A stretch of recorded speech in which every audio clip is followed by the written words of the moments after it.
Test, test, test. Test. All right, speakers all in order. We're going to get started. All right. We're going to get started. I'm going to announce, please. All right, good morning, everybody. We are kicking off our One Voice press conference, LA County, LA City together. We have a short presentation today. We're aiming for conciseness. So we're going to start off with the LA County Director of the Office of Emergency Management, Kevin McGowan. Thank you, Helen. Hi, my name is Kevin McGowan. I'm the Director of the Office of Emergency Management for Los Angeles County. There is an extreme amount of frustration, anger, fear with regards to the erroneous messages that have been being sent out through the wireless emergency alert system across LA County. I can't express enough how sorry I am for this experience. First of all, I want to clarify, this is not human-driven. There is no one sitting at a desk right now initiating emergency alerts. I want to restate that. Right now, as these alerts are being issued, they are not being activated or initiated by a person. This is my top priority. I am working all hands on deck with the Federal Emergency Management Agency's Integrated Public Alert and Warning Team. We have every technical specialist working to resolve this issue and to find the root cause. I implore everyone to not disable the messages on your phone. This is extremely frustrating, painful, and scary, but these alert tools have saved lives during this emergency. Not receiving an alert can be a consequence of life and death.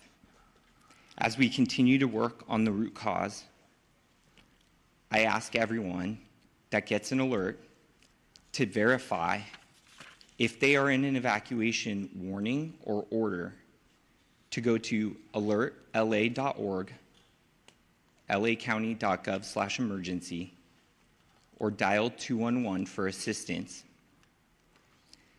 The mapping is accurate on where evacuation warnings and orders exist. Again, this is my top priority. This is the top priority of my partners at the state and at FEMA with the Public Alert and Warning Tool to resolve this issue as quickly as possible and identify the root cause.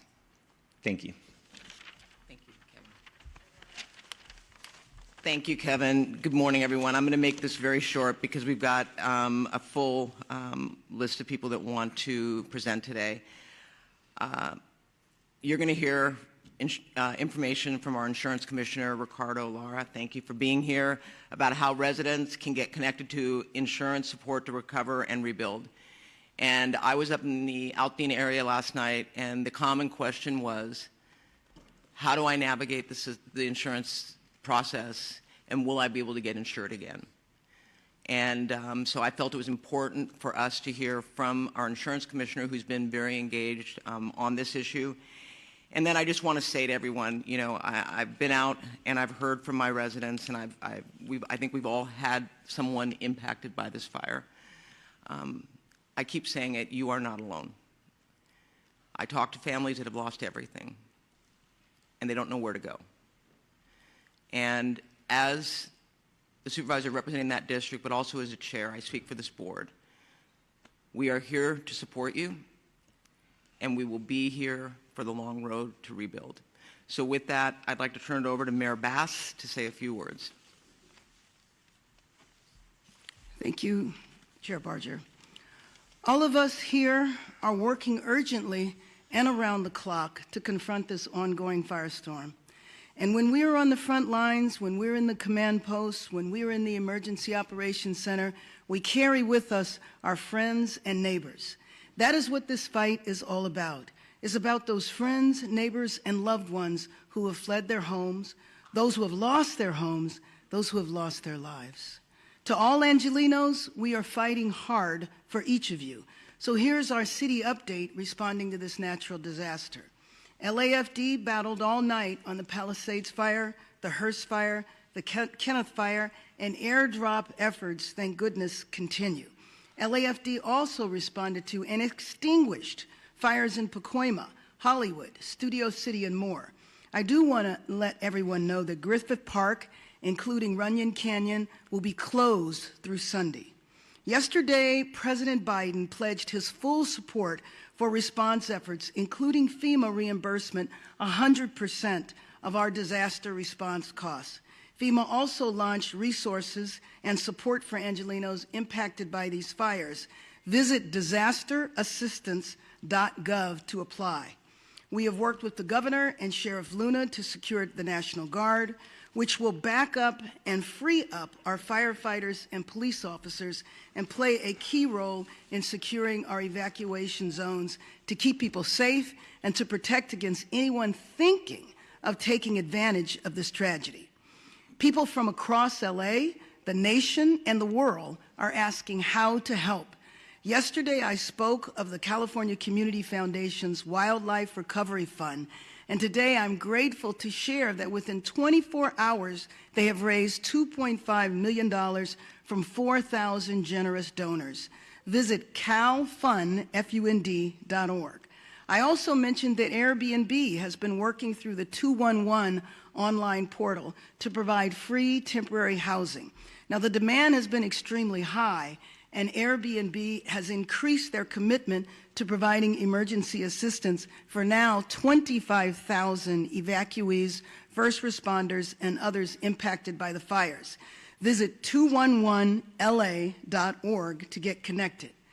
With so many homes and businesses lost, we are already putting plans in place to make sure that we aggressively rebuild. My office is leading the city effort to clear the way. Red tape, bureaucracy, all of it must go. This will be an enormous undertaking, but we will be ready for it because we will not rely on the old way of doing things. For this recovery, we will have, like we have done in other areas, we shake up the system and move forward with new strategies and policies. I don't believe that there is anything that Angelenos cannot do if we stand together. Thank you. Now I'd like to introduce LA County's 3rd District Supervisor, Lindsay Horvath. Good morning. I want to first start by thanking our first responders who were focused in the Topanga region yesterday and responded swiftly to the Kenneth fire. Incredible action from firefighters who are giving multiple fires absolutely everything they've got. Initial reports led our department to serious concerns, but we have the absolute best, most experienced teams leading our efforts, and even with the most challenging circumstances and terrain, they have been able to deliver. Next, I want to express my deep frustration with the alert system that is causing confusion and additional panic for our communities at this time of extreme crisis. Whatever the cause, it is unacceptable, and it is being addressed now by the county's Office of Emergency Management, as Director McGowan described. We'll be investigating what happened, how, and why at every level in our exhaustive after-action process to ensure it is corrected. There is a reason why we have redundancies in our communication system. Crises require them. Please sign up for alertla.org, visit emergency.lacounty.gov, and tune into local radio and TV. Our LA media partners have done an incredible job getting the word out, and it's why we hold these press briefings. In terms of overnight updates in the communities I represent, we had a small brush fire of under 5 acres in Pacoima that the fire department knocked out quickly, and we thank them for their bravery and their swift action. The fires continue to have air quality impacts throughout the Los Angeles County region. A smoke advisory has been extended through Friday. To limit exposure, please remain indoors as much as possible, avoid outdoor physical activity, and run your air conditioner or air purifier if you have one. The Department of Public Health's Chief Deputy, Dr. Anish Mahajan, is here and can help answer questions about air quality. The strength and resolve of Los Angeles County residents, as well as our extraordinary first responders from every level of government, as well as our private citizens from across the country and right here in our own county, will be the way we get through this unimaginable tragedy. Thank you. I'd now like to welcome up LA County Fire Chief Anthony Maroney. Thank you, Supervisor. So good morning. The Eaton Fire, current estimated acreage, 13,956 acres with 3% containment. We still have 4,000 to 5,000 structures that may be damaged or destroyed. Once we do our damage inspection reports, we'll get a more accurate number for you. We currently have 1,527 firefighting personnel remaining assigned to this incident. The LA County Fire Department is in unified command with the U.S. Forest Service, the LA County Sheriffs, along with the Pasadena, Arcadia, Sierra Madre Fire Departments, and the Pasadena Police Department. Yesterday afternoon, the fire in the Eaton Canyon did make a push towards historic Mount Wilson. This observatory is okay thanks to the efforts of the firefighters and observatory staff, and no buildings have been destroyed at Mount Wilson. A firefighter did suffer a significant fall injury yesterday at the Eaton fire. He remains hospitalized. He's resting comfortably, and he's in stable condition and expected to make a full recovery. The cause of the fire remains unknown, and we will advise the media once we get the cause determined. We are appreciative to our many mutual aid partners from out of state for providing assistance to Los Angeles County in our time of need. Thanks to the increased number of resources assigned, the region is in a much better posture than we were earlier this week. And I have been advised that mutual aid resources from Canada are arriving now. The National Weather Service predicts that the red flag will continue through Friday, or continue today through 6 p.m. However, our priority is also going to be to prepare for the next red flag event that is predicted to begin on Monday. I would also like to provide a brief update on the Kenneth fire that erupted yesterday near the Victory Trailhead at the border of Ventura and Los Angeles counties. Thanks to the quick action of first responders and aerial assets, the fire has been stopped. It's currently at 1,000 acres. We have 35% containment, and no structures are reported damaged or destroyed. One important topic I want to talk about is that we did have a drone incursion yesterday at the Palisades fire. Unknown exactly what time this small drone hit the wing of our CL-415 Super Scooper aircraft that we currently have on contract from the province of Quebec. The pilots were unaware that they hit the drone. It wasn't until they landed at Van Nuys Airport that the maintenance staff noticed that there was a fist-sized hole in the leading edge of the wing inboard of the landing light. That Super Scooper will be prioritized for repair 24/7. It should be flying Monday. We only have 2 of them. Everyone should know, all of your viewers, flying a drone in the fire traffic area is not only dangerous, but it's illegal.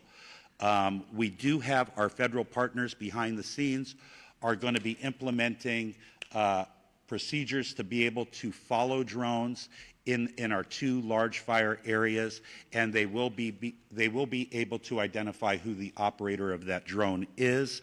The most important thing to know is that if you fly a drone at one of these brush fires, all aerial operations will be shut down.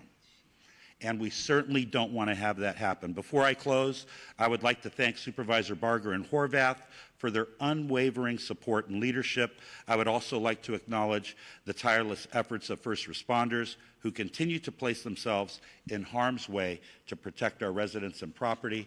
Thank you. I would now like to bring up Fire Chief Kristen Crowley of the Los Angeles City Fire Department. Thank you, Chief Maroney. So I'll just be providing a brief update of the overnight operations of our fires. So Palisades fires. This fire was currently tracked at 20,438 acres with 3,000 and 73 personnel assigned. Crews worked very, very hard overnight, strengthening our containment lines and addressing multiple spot fires in and around the Topanga Canyon area. Resources responded to the area included our air assets to aid in the containment efforts. Due to the favorable overnight weather conditions and the diligent, and I'll focus on the diligent work and effort and commitment of our first responders, we can report that the Palisades fire is now 8% contained. Wind gusts are expected to increase in daylight hours that will test our containment lines. Our firefighters will continue to respond to any flare-ups and increase our containment lines. Evacuation orders remain in place. The Hearst fire, due to more accurate mapping and acreage, has been updated to 771 acres with 37% containment. All evacuation orders and warnings have been lifted. The Kenneth fire, forward progress has been stopped with 35% containment at 1,000 acres. All evacuation orders and warnings within Los Angeles City have been lifted. I personally want to make sure that we thank and show our deepest gratitude to all of our Los Angeles City firefighters and all of our partners as we've been battling these fires for now. We're going into day 4. Thank you to LAPD for assisting us in keeping our communities safe. And lastly, thank you to all of the agencies who have come to aid during this time of help, and it absolutely does not go unnoticed. Thank you. Yeah, now Sheriff Robert Luna. Thank you, Sheriff. Good morning to everybody. This morning we have well over 500 LA County deputies that are assisting continuous with evacuations, traffic control, security patrols, and other humanitarian efforts. They're out there. I hear people calling me. They see a lot of black and white police cars rolling with lights and siren. They're out there working. That's what they're doing. They've been actively patrolling evacuated areas and are increasing their presence to deter any burglary or looting activity that may occur. Just to summarize on evacuations for all the fires that we're dealing with, evacuations orders stand at approximately 153,000 residents that are under evacuation orders and approximately 57,830 structures at risk. And then evacuation warnings, approximately 166,800 residents under both warnings, or I'm sorry, those are just specifically for warnings. What I want to go to next, and we started talking about this last night, is a curfew. A curfew order has been established for the Palisades and Eaton fire areas in all mandatory evacuation zones. That will be in effect. It was in effect last night, and it's going to be in effect tonight at 6 p.m. So it ended at 6 a.m. this morning, will take effect again until 6 p.m. I'm emphasizing that to our media partners because part of this is communicating to the public. You cannot be in these affected areas. If you are subject to arrest. That is important. We're not doing this to inconvenience anybody. We're doing it to protect the structures, the houses that people have left because we ordered them to leave, and I want them to feel confident that we are doing everything we can to secure that.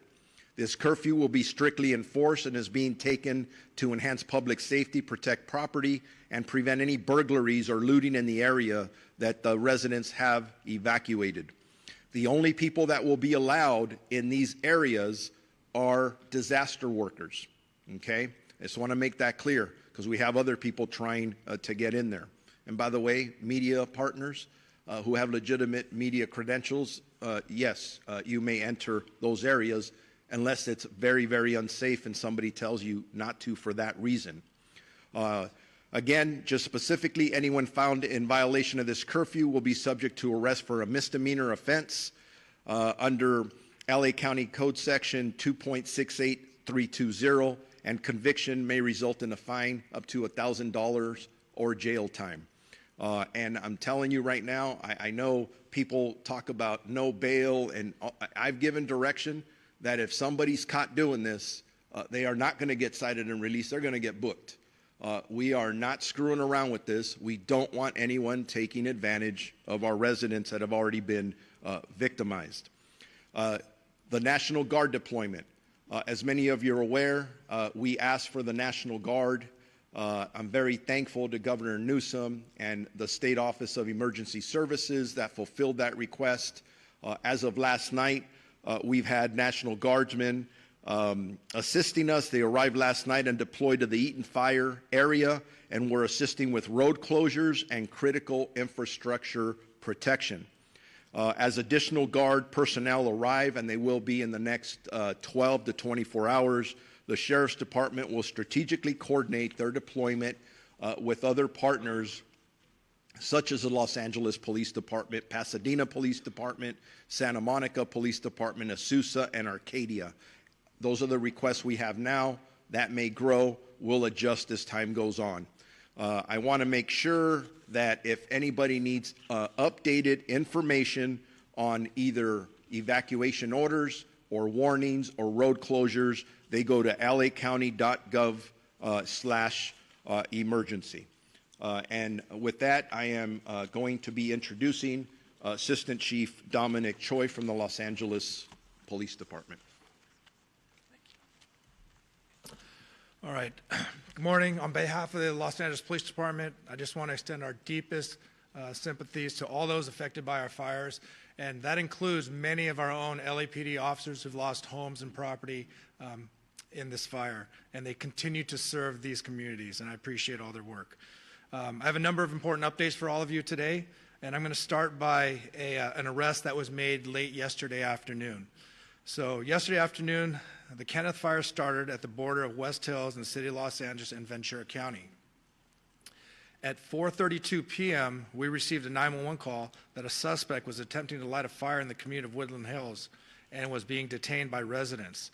Officers from LAPD's Topanga area responded and took that suspect into custody. And once we learned that this suspect was a possible arson suspect, our Major Crimes Division responded to Topanga Division along with Ventura County sheriffs, who was a lead in the Kenneth Fire investigation. But they responded, they interviewed this suspect. After the interview and additional investigative steps, looking at some additional evidence that was present, they made the determination that there was not enough probable cause to arrest this person on arson or suspicion of arson, and therefore this person was arrested on a felony probation violation. This investigation is ongoing, however, and I'd like to thank those community members that were involved in this and helping us bring this person to our attention, and so we can have an ongoing investigation. The second point I want to talk about is for any of those people looking for loved ones or missing people related specifically to the Palisades fire. Now, the county is also doing this for the Eaton fire, but for the city of Los Angeles, we've stood up a family assistance center. This center is located at Chevy Hills Recreation Center, and it's at 2551 Motor Avenue. It's going to be open today from 10 a.m. to 6 p.m. and tomorrow from 9 a.m. to 5 p.m. We will have 10 officers there ready to receive anyone who needs to report a missing person related to the Palisades fire. We will also have the American Red Cross, the Mayor's Crisis Response Team, the LA County Medical Examiner's Office, and the LA County Department of Mental Health. They will be there to help support, answer questions, and provide information as necessary. Again, I just want to emphasize this is for missing people related to Palisades fire. This is not for any other issues related to the fire. LAPD and our law enforcement partners are actively maintaining law and order in the areas impacted by the fires. We're patrolling these areas to deter criminal activity and to continue to ensure public safety. Today, we're deploying 210 officers in these impacted areas. This deployment includes our partners from LA Port PD and LAWA PD, and I'm thankful for their support.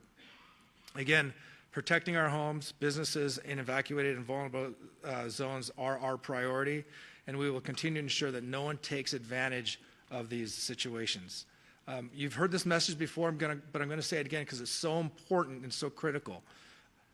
Looting has zero tolerance. Looting or exploiting in the disaster areas will not be tolerated. Anybody caught looting or committing crimes in the affected areas will be arrested and prosecuted to the fullest extent of the law. We'll remain vigilant and patrol these areas and ensure that we can mitigate any activity like this. And again, if you haven't already done so, you will start seeing in the city of Los Angeles the National Guard being deployed at the Palisades fire. Their role is going to be traffic control, managing roadways to ensure access to affected areas is restricted to authorized personnel only. They're going to be manning critical infrastructure security, as well as doing checkpoints and verifying credentials for those for ingress and egress. And lastly, these measures, controlling access, they are necessary. I just want the communities to know they are necessary for public safety and for proper community recovery. They are inconvenience, but it's something that we have to do.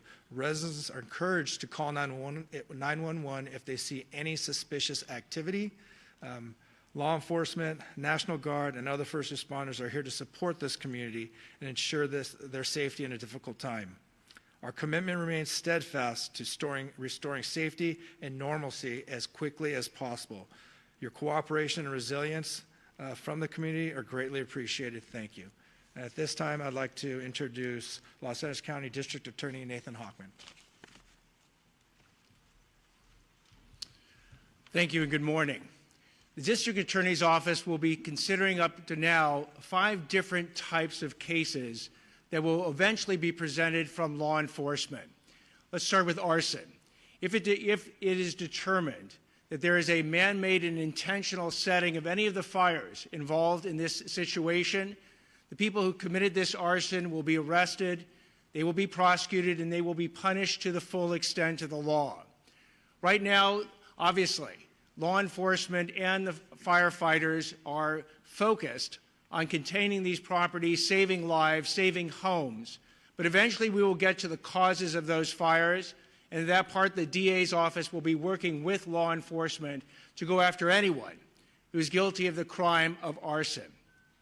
Second types of crimes. If people are going to violate this curfew restriction and they get arrested, they will be prosecuted. Let me back up what the sheriff has said. In order to protect the homes of people who've been ordered to leave those homes, the sheriff, the Los Angeles Police Department, and local law enforcement is going to be working overtime to protect your home. In that way, if you violate the curfew, you will be arrested and then you will be prosecuted by the district attorney's office. Third issue, looting. Looting is a despicable crime. For the people who've already been arrested, please know that this is not going to end well. You will be punished to the full extent of the law, and I'm sending this warning message out again. If you want to take and go ahead and take advantage of people who have tragically suffered enormous losses in this county, the district attorney's office, working with law enforcement, will make sure you are arrested, you are prosecuted, and you are maximally punished. Drones. If you're thinking that it's fun to send a drone up in the area for your own amusement, or you want to get information that nobody else can get, and you do it in one of these areas for which drones are not permitted, I'll repeat one more time. You will be arrested, you will be prosecuted, and you will be punished to the full extent of the law. And the last type of crime that we'll be looking at are scams, and we're already seeing them. We're seeing people being targeted in GoFundMe scams by people who are trying to entice people to give money to people who have suffered when the people who are arranging this GoFundMe page are nothing but scammers. You must be aware of who you are being approached by and who you actually can go ahead and give your money to if you want to help them. We're going to see that eventually with insurance scams. We'll see it with government benefit scams, and yes, they are going to target the people who have been tragically affected, and you cannot allow them to do it. I would suggest that if you want internet resources and who to give money to, go to recovery.lacounty.gov. It has a whole list of organizations that you can, if you want to, contribute to, and it does it in both English and Spanish. Also, you can go to the LAFD.gov's website as well. But my message to the public is beware. These scammers look at this as an opportunity. Do not let them take advantage of you. And one more message to the scammers: you will be arrested, you will be prosecuted, and you will be punished to the maximum extent possible. I'd like now to introduce California Insurance Commissioner Ricardo Lara. Thank you. Before I begin, I want to publicly thank the insurance commissioners from across the nation and the international insurance supervisors who have offered assistance and support during this difficult time. My heart goes out to my fellow Angelinos and to the firefighters currently battling these blazes.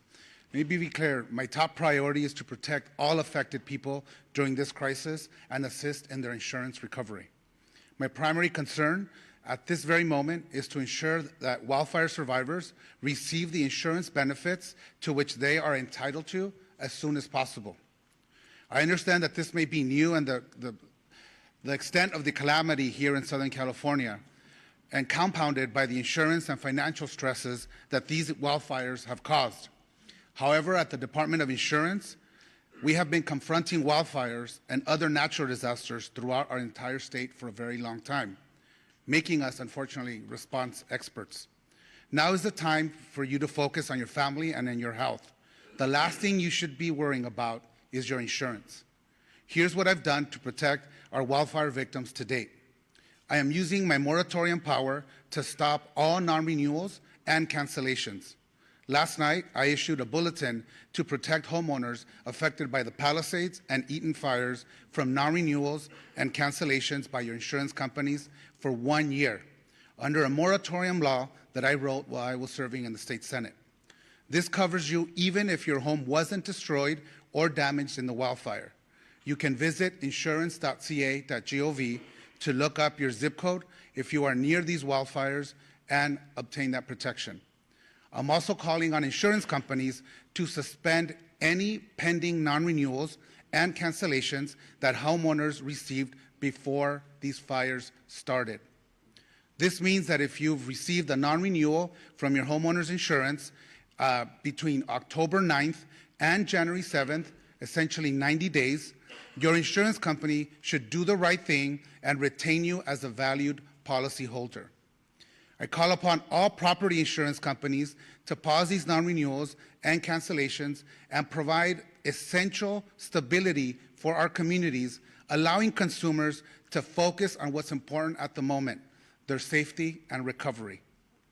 In my notice, I also urged insurers to extend the payment grace period beyond the existing 60 days for policyholders in areas directly affected by the wildfires, enabling Angelinos to pay their home insurance premiums amidst the challenges that they are currently facing. And if your policy was not renewed, or if you don't have coverage, please call us at 1-800-927-4357. We can help you find additional solutions.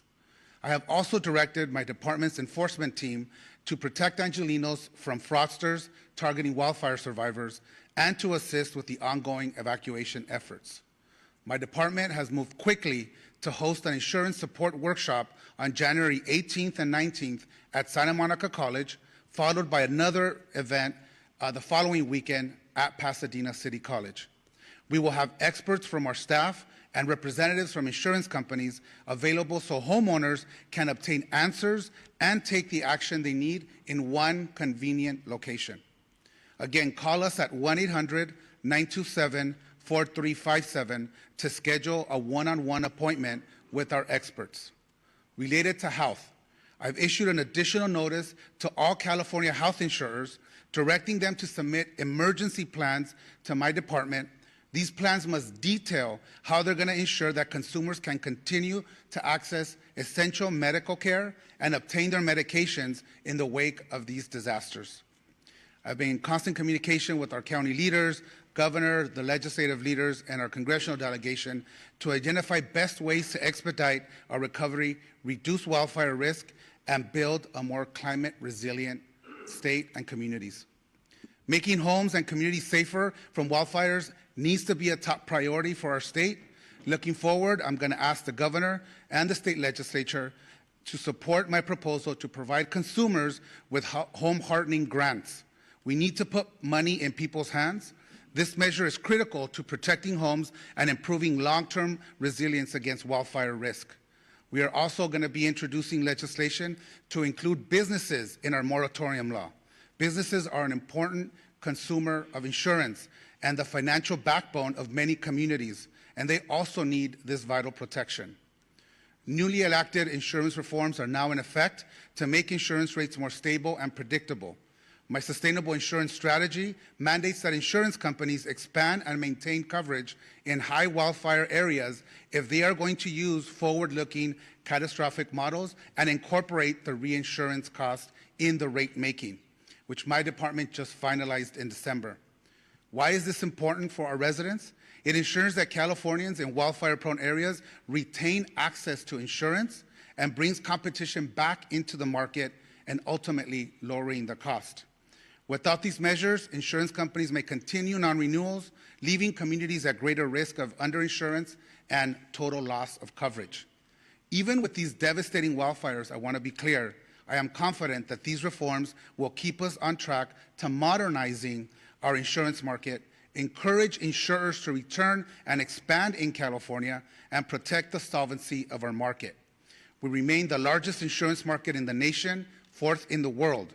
Our goal is to ensure they remain financially solvent and can honor the claim that will stabilize our insurance market in the long run. Now, let me just quickly address issues surrounding the insurer of last resort, which we call the FAIR Plan. It has become clear that reforms are necessary as the coverage maximums have not changed in 30 years. I recognize that for some Californians, the coverage limits, even the ones that we've already implemented, are still very low. Under my strategy, we have also ensured the creation of a stronger, more sustainable FAIR Plan with the long-term financial strategy to withstand the challenging fires we are experiencing today. Let me be clear, once the fires are brought under control, we will get data directly from the insurance industry and the FAIR Plan about claims filed, as we have on all the other fires that may or may not happen. We are focused on maintaining the FAIR Plan's financial health while getting people back to the regular market where they belong. In closing, our actions are focused on ensuring that the insurance companies meet their commitments to the consumers, that Californians are protected, not just in this crisis, but beyond. We are here to help.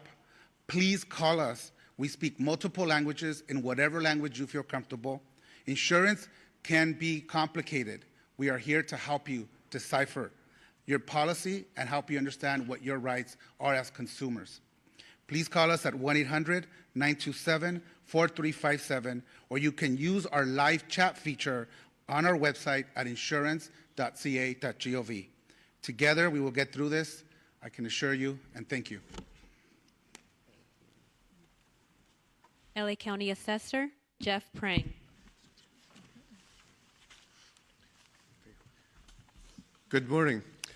Right now, government is very focused on bringing these fires under control, but in the coming days, the focus will return to recovery.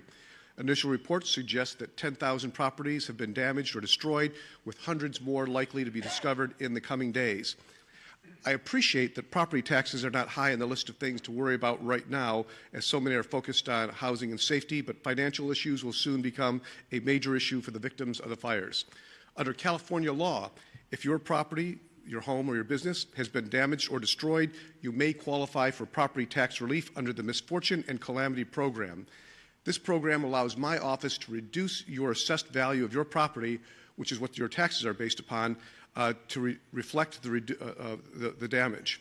Here are the key details. To qualify, the damage needs to exceed $10,000, and you must file a claim within 12 months. Once filed, we will investigate and verify the claim, determine the cost to cure, and then reduce the assessed value effective the date of the damage occurred. The reduction remains in place until the property is repaired, rebuilt, or undergoes a change in ownership. It does seem clear that we may need legislative help to ensure maximum benefits to victims, and I'm glad some legislators are here today. We look forward to talking to them about making some of those fixes. The filing of this claim also facilitates coordination with the Treasurer Tax Collector's Office, allowing taxpayers who pay property taxes directly, that is not through an impound account with their mortgage lender, to defer their current year property taxes without incurring penalties or interest. We are working closely with our county partners to identify impacted properties and will assist homeowners and businesses through every step of this process. For all claims, we aim to do that, process them as quickly as possible. Once the tax roll is updated, the auditor controller will recalculate the taxes. If you're due a refund, it will be issued, or if taxes remain owed, an adjusted bill with new due dates will be sent. My staff, who's here, has handouts with a lot of the information these programs detailed. I did want to also emphasize that you should not pay anybody to access these services. My office provides them all for free, and we can be reached at assessor.lacounty.gov or at 213-974-3211. Thank you. Thank you. U.S. Fire Administrator Dr. Lori Moore Merrill. Good morning. Thank you. FEMA and the U.S. Fire Administration remains on the ground to support the response and recovery efforts here for these fires. And I just want to have a reminder, as the mayor said, President Biden, through a major disaster declaration, has committed to cover cost associated with these fires at 100% for 180 days. For those who are affected and individual assistance, you can go to disasterassistance.gov, or if you prefer, to call someone, speak to someone directly. It is 1-800-621-3362. Our hearts remain with those who are affected, and certainly with the firefighters who continue the fight on the front lines. Helen, I'll turn it back to you.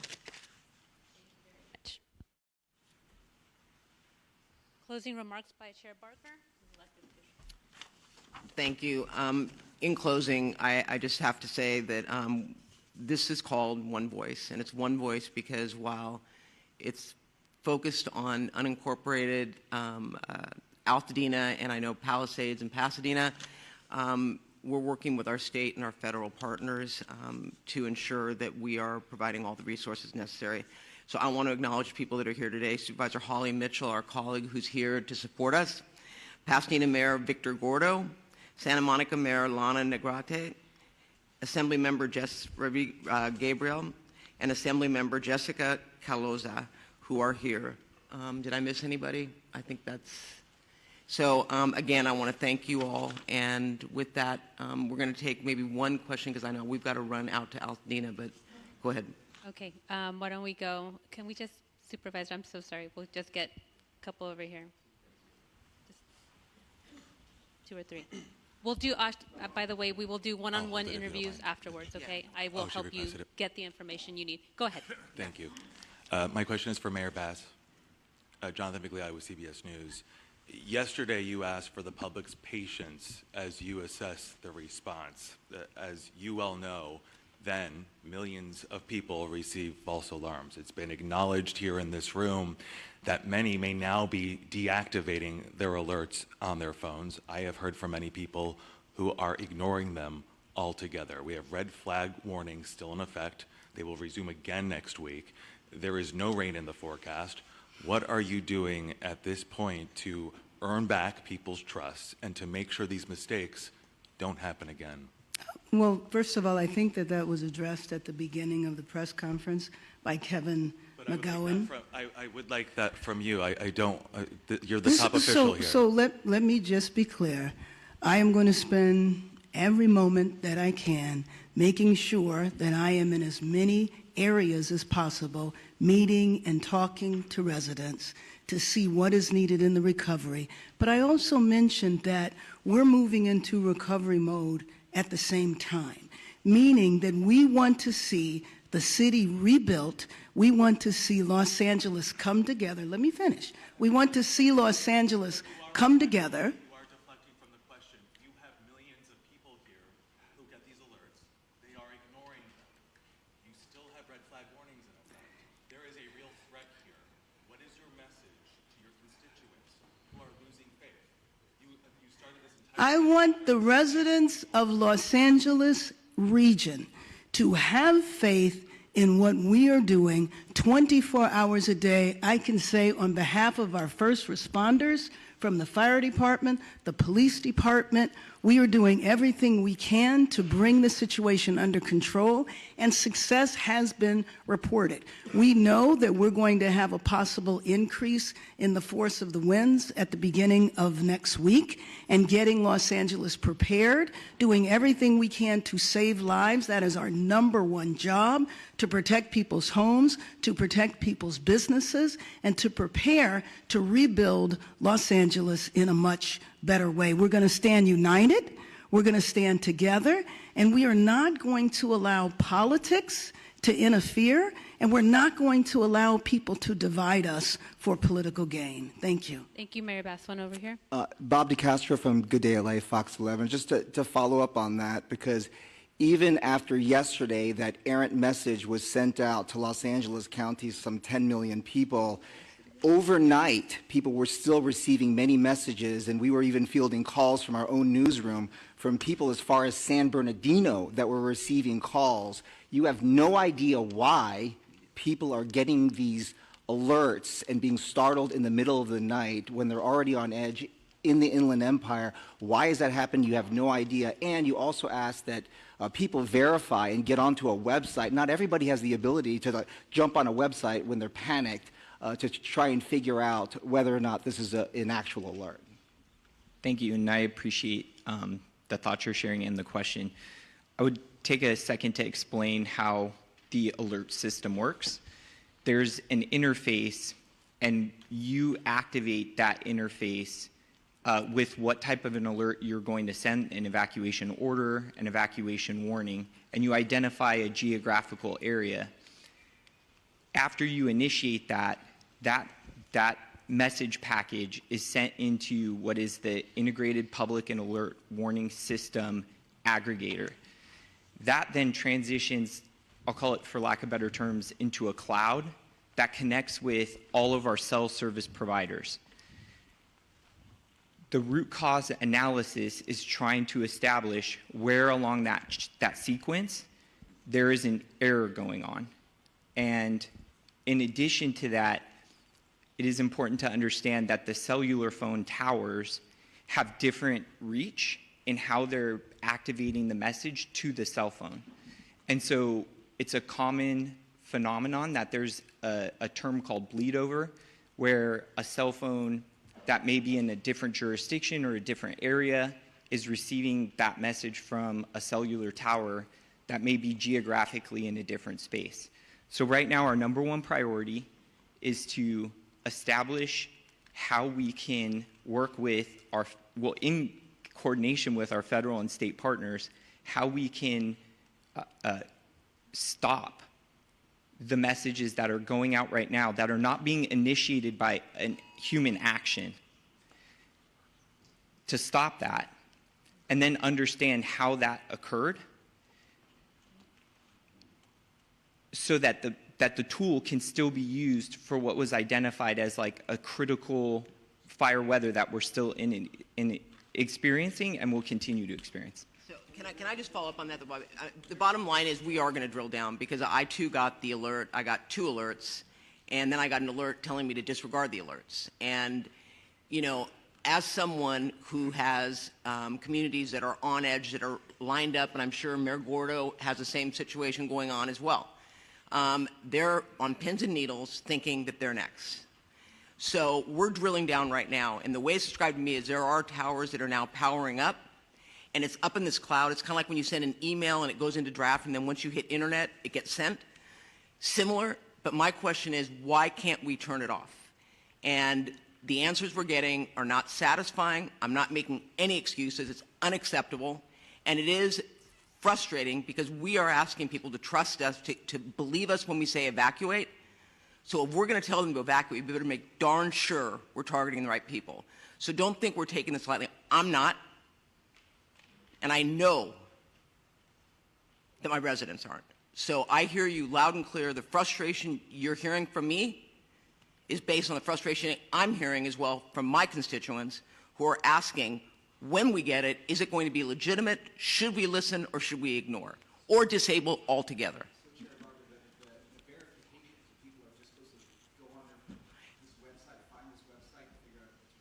I think that's absolutely ridiculous, and I told Kevin McGowan that. To tell people to go on a website when they may not have access to an internet is absolutely absurd, and that is, quite frankly, not something that I am recommending. Obviously, for those that want to find out where the evacuation centers are, or I mean the evacuation locations are, they can go on there, and it is an accurate map. But I'm not going to tell people, if you get the alert, go on and check. I mean, I think that we need to fix this problem so that, in fact, when an alert goes out, it is a legitimate alert that people can listen to. So I hear you. I hear that criticism. I personally, when I heard it, didn't feel that I was going to tell people, well, if you get it, just go on a website. They can, but that's not going to satisfy the frustration that people have. So I just want to make it clear to you. Thank you, Chair Barger. We are at time. We're over time. Thank you. We will do one-on-ones. If you need assistance, please come see me or a member of the team. Thank you, speakers, again. Thank you all for attending.